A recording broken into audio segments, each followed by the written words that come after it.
Hello అండి. Welcome to our channel ముద్దపప్పు. Okay. ఇవాళ మన రెసిపీ వచ్చేసి రవ్వ లడ్డు. అబ్బా! ఈ రవ్వ లడ్డు ఏదో కొత్త వెరైటీ అన్నట్టు చెప్తారేంటండి అనుకోకండి. నిజంగా ఇది కొత్త వెరైటీయే. ఎందుకంటే రవ్వ లడ్డు సాధారణంగా చాలా గట్టిగా వస్తుంది. ఇది అలా కాదండి. చాలా స్మూత్‌గా, జ్యూసీగా, టేస్టీగా చాలా బావుంటుంది. నోట్లో వేసుకుంటే ఇట్టే కరిగిపోతుంది. అంత బావుంటుంది ఇది. చిన్న చిన్న టిప్స్ పాటిస్తూ చేస్తే చాలా బాగా వస్తుంది. ఎలా చేయాలో ఏంటో ఒక్కసారి చూసేద్దాం రండి. పొయ్యి మీద ఒక కడాయి పెట్టుకుని ఒక పావు కప్పు నెయ్యి వేసుకోండి. దీనికి నెయ్యి అయితేనే బాగుంటుందండి, ఆయిల్ అస్సలు బాగోదు. నెయ్యి కొంచెం కాగాక ఒక గుప్పెడు జీడిపప్పు పలుకులు వేయించుకుని గార్నిష్ కోసం పక్కన పెట్టేసుకోండి. ఇప్పుడు ఆ నేతిలో 2 కప్పులు బొంబాయి రవ్వని వేసుకోండి. బొంబాయి రవ్వని నిదానంగా సిమ్లో పెట్టుకుని వేయించుకోండి. ఏమాత్రం హైలో పెట్టినా సగం వేగి సగం వేగక అస్సలు బాగోదు.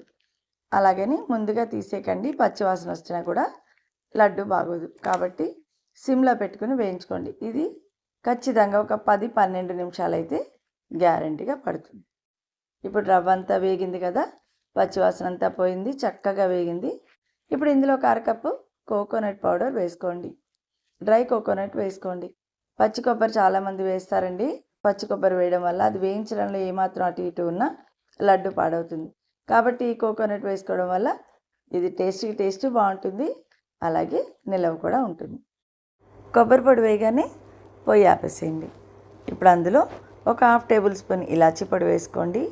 అలాగే ఒక 1/2 కప్పు పంచదార పౌడర్ వేసుకోండి. పంచదార మిక్సీలో పట్టేసేసుకుని అదొక 1/2 కప్పు వేసేసుకోండి. ఇప్పుడు అందులో ఒక పావు కప్పు పాలు కూడా వేసుకోండి.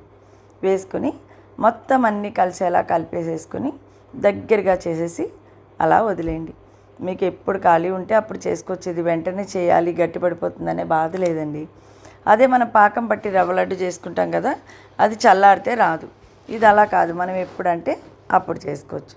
సరే, అంతా కలిపేసి వదిలేసేయండి. చూడండి ఇప్పుడు ఎంత బాగుందో, చక్కగా విడివిడిలాడుతూ చక్కగా ఉంది కదా. చూడండి ఎంత స్మూత్గా ఉందో. ఆల్రెడీ నేను ఒక 3 అవర్స్ వదిలేసాను దీన్ని.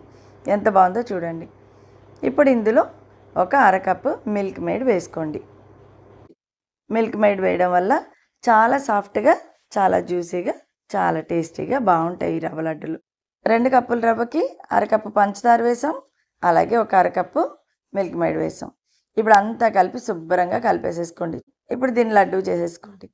చూడండి ఎంత సాఫ్ట్గా వచ్చాయో, చక్కగా ఉన్నాయి కదా. ఇలాగే అన్ని లడ్డూల్ని తయారు చేసేసుకోండి.